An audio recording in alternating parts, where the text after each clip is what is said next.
अस्सलाम वालेकुम, मैं हूं रिजवान अशरफ। हुकूमत की जानिब से जो इस वक्त आइनी तरमीम लाने की कोशिश हो रही है, उसका मकसद सिर्फ एक है कि किसी तरह से अदलिया को कंट्रोल किया जाए, जजेस को मैनेज किया जाए, जजेस को कंट्रोल किया जाए, इनको अपने हाथ में किया जाए और अपनी मर्ज़ी के मुताबिक फ़ैसले लिए जाए। अपनी मर्ज़ी के जब जजेस बिठा देंगे तो इसका मतलब है कि इनको अपनी मर्ज़ी के फ़ैसले मिलना शुरू हो जाएंगे। लेकिन अभी भी रुकावटें वहाँ पर मौजूद हैं। जितनी देर तक ये आइनी तरमीम नहीं कर लेते उतनी देर तक रुकावटें मौजूद रहेंगी। और पिछले हफ्ते वाले दिन, फ्राइडे वाले दिन कुछ इस तरह की इन्होंने चीज़ें की हैं, डेवलपमेंट्स हुई हैं, जिसमें स्पीकर कौमी असम्बली एजाज सादिक की जानिब से इलेक्शन कमीशन ऑफ पाकिस्तान को ख़त लिखना, दूसरा और वो कितना अहम ख़त है उसके बारे में मैं आपको बताता हूँ।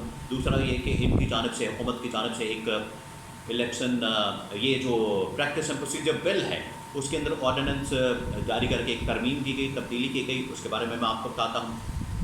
फिर ये जो अब कमेटी बन गई है उसके अंदर किस किस को शामिल कर लिया गया है। जस्टिस मंसूर अली शाह ने इसका किस तरह से जवाब दिया है, करारा जवाब दिया है, उसके बारे में मैं आपको बड़ी डिटेल के साथ इंफॉर्मेशन और ख़बर शेयर करता हूँ। देखें, जो ऑर्डिनेंस जारी किया गया वो सबसे अहम है और इससे पहले स्पीकर कौमी असम्बली एजाज सादिक की जानिब से इलेक्शन कमीशन ऑफ पाकिस्तान को ख़त लिखा गया। ये भी मैं आपको बता देता हूँ। ये तीनों खबरें मैं साथ ही आपको बता देता हूँ क्योंकि ये तीनों का ताल्लुक आपस में जुड़ा हुआ है और इनका ताल्लुक बराह रास्त सुप्रीम कोर्ट के फैसले, जस्टिस मंसूर अली शाह और काजी फाइज ईसा के फैसलों के साथ और उनके मामलात के साथ जुड़ा है।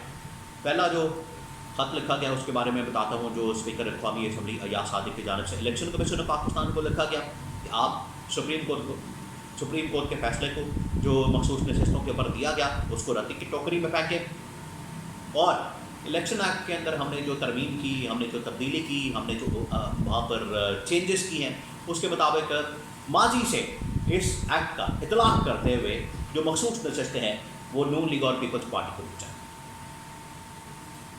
तो आप अंदाज़ा करें कि एक सेटिंग गवर्नमेंट, मौजूदा हुकूमत किस तरीके से आइन और कानून की धज्जियाँ उड़ा रही है और साथ ही सुप्रीम कोर्ट ऑफ पाकिस्तान के फैसले का खिलवाड़ किया जा रहा है, उसके फैसले का मजाक बनाया जा रहा है, उस फैसले की धज्जियाँ उड़ाई जा रही हैं, उसके पर्चे उड़ाए जा रहे हैं और अमल दरामद ना करने के लिए हुकूमत वक्त खुद इदारों को कह रही है कि वो इस फैसले के ऊपर अमल दरामद ना करें।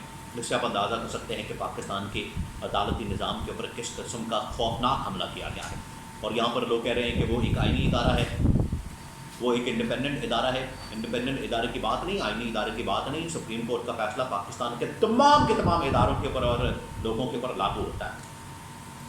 ये पहली बात। दूसरी बात ये कि इन्होंने क्या किया है कि जो प्रैक्टिस एंड प्रोसीजर बिल है उसके अंदर ऑर्डिनेंस के थ्रू तब्दीली कर दी है और कहा है कि वो जो 3 रुकनी कमेटी है जो ये फैसला करती है कि कौन सा केस कौन से बेंच के सामने लगना है, बेंच कितने जजेस पर मुश्तमिल होगा, कौन सा जज इस बेंच के अंदर शामिल होगा और उसके बाद कौन सा केस पहले सुना जाएगा, कौन सा केस बाद में सुना जाएगा, ये फैसला करती है 3 रुकनी कमेटी। और इसी हुकूमत ने काजी फाइज ईसा के साथ मिलकर ये प्रैक्टिस एंड प्रोसीजर बिल आज से तकरीबन कोई इसी दौरे हुकूमत में, शहबाज शरीफ के दौर में ही ये इन्होंने ये बिल पेश किया था, एक्ट पास किया था, बिल पास किया था, कानून बनाया था और उसके मुताबिक सारा मामला चल रहा था। अब क्योंकि वो फैसला उनके अपने गले पड़ गया है और ये जो भी फैसला करेंगे आखिरकार इनके अपने गले पड़ जाना है।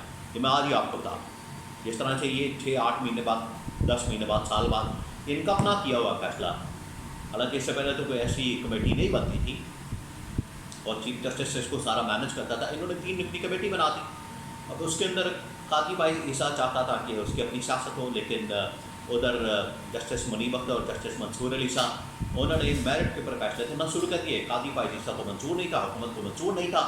अब ये फैसला किया गया है कि ऑर्डिनेंस के थ्रू काजी फाइज ईसा एक जज, दूसरे जज होंगे सीनियर मोस्ट यानी जस्टिस मंसूर अली शाह और तीसरा जज जो है जस्टिस मुनीब अख्तर। पहले जो प्रैक्टिस एंड प्रोसीजर बिल के मुताबिक कमेटी बनाई गई थी उसमें से जस्टिस मुनीब अख्तर को निकाल दिया और ये इख्तियार दिया काजी फाइज ईसा को, आप अपनी मर्ज़ी का बंदा या जज ला सकते हैं और वो ले आए हैं जस्टिस अमीनुद्दीन खान को, जो कि इनकी मर्ज़ी का आदमी है और ये जो कहेंगे उसके मुताबिक फ़ैसला आएगा। یہ کام کیا ہے ان لوگوں نے آرڈیننس کے اندر ترمیم کر کے. اب اس کے برقرارہ جواب دیا ہے جسٹس منصور علی شاہ نے. یہاں پر لوگ بات کر رہے ہیں, یہاں پر لوگ یہ کہانیاں سنا رہے ہیں کہ یہاں پر بڑی سیاست ہوتی ہے, سپریم کورٹ کے اندر, عدالت کے اندر بڑی سیاست ہو رہی ہے. تو یہ سیاست لے کر کون آیا؟ حکومت لے کر آ گیا. یہ سیاست کون وہاں پر انجیکٹ کر رہا ہے؟ حکومت کر رہی ہے. یہ سیاست کون وہاں پر کر رہا ہے؟ مداخلت کون وہاں پر کر رہا ہے؟ حکومت کر رہی ہے. یہ حکومت اس کی ذمہ دار ہے اور کوئی نہیں اس کا ذمہ دار. حکومت اس کی ذمہ دار ہے کہ حکومت نے وہاں پر سیاست, مداخلت اور یہ سارا کچھ کیا جس کی وجہ سے آج ان کو بھگتنا پڑ رہا ہے. آج بہرحال جسٹس منصور علی شاہ کی جانب سے ہفتے والے دن ایک فرائیڈے والے دن ایک فیصلہ دیا گیا, اور اس فیصلے کے اندر انہوں نے بڑا ڈیٹیل کے ساتھ بتایا کہ پارلیمنٹ جو قانون سازی کرتی ہے, کیونکہ پارلیمنٹ کی یہاں پر بڑی سپریمیسی کی اور بالادستی کی, حکمرانی کی بات ہو رہی ہے. تو جسٹس منصور علی شاہ نے کلیئر کیا کہ پارلیمنٹ کی بالادستی بالکل اپنی جگہ پر قائم ہے, پارلیمنٹ کی بالادستی کو تسلیم کرتے ہیں, لیکن پارلیمنٹ جو قانون سازی کی آئین سازی کرتی ہے وہ ایسا قانون یا آئین کے اندر ترمیم نہیں کر سکتی جو براہ راست جو آئین کا مکمل ڈھانچہ ہے, آئین کے مکمل روح ہے, اس کے ساتھ متصادم ہوگا, اس کے بنیادی ڈھانچے کے ساتھ, اس کی روح کے ساتھ, اس کی اسپرٹ کے ساتھ. یہ نہیں ہو سکتا. یعنی کل کلاں کو یہ گے کہ ہم فلانے جج کو فارغ کر رہے ہیں, فلانے چیف جسٹس کو فارغ کر رہے ہیں, فلانے آرمی چیف کو فارغ کر رہے ہیں, اس کے لیے آئینی ترمیم کرتے ہیں, اس کے لیے بل بنا دیں, قانون بنا دیں, یہ اپنی مرضی سے کرتے رہے. کل کلاں کو یہ کہتے ہیں کہ 5 سال کی مدت کو ہم اسی پارلیمنٹ کو 10 سال کر رہے ہیں اور پرائم منسٹر کو 10 سال کے لیے ہم کر رہے ہیں. تو یہ پارلیمنٹ کرتی رہے گی. پارلیمنٹ جو انسانی حقوق ہے ان کو بالکل ختم کر دے, سسپینڈ کر دے, کیا اس کی اجازت دی جا سکتی ہے؟ نہیں دی جا سکتی. آخرکار جو پارلیمنٹ کے اندر بیٹھے ہوئے عوامی نمائندے ہیں ان کے اوپر بھی وہ ذمہ داری ہے, ان کے اوپر بھی چیک اینڈ بیلنس ہے, اور وہ چیک اینڈ بیلنس آئین کی شکل میں موجود ہے. جو آئین کا بنیادی ڈھانچہ ہے اس کو چینج نہیں کیا جا سکتا. یہ جسٹس منصور علی شاہ نے اپنے آرگومنٹ دیے فیصلے میں, اور بتایا کہ پارلیمنٹ جو آج بڑی باتیں کر رہے ہیں, پارلیمنٹ کی حکمرانی کی, بالادستی کی, یہ اس کردار کو بھی سمجھے, اس رول کو بھی سمجھے, اس بات کو بھی سمجھے اور اس کی حدود کو بھی سمجھے. آئین اصل میں بالادست ہے.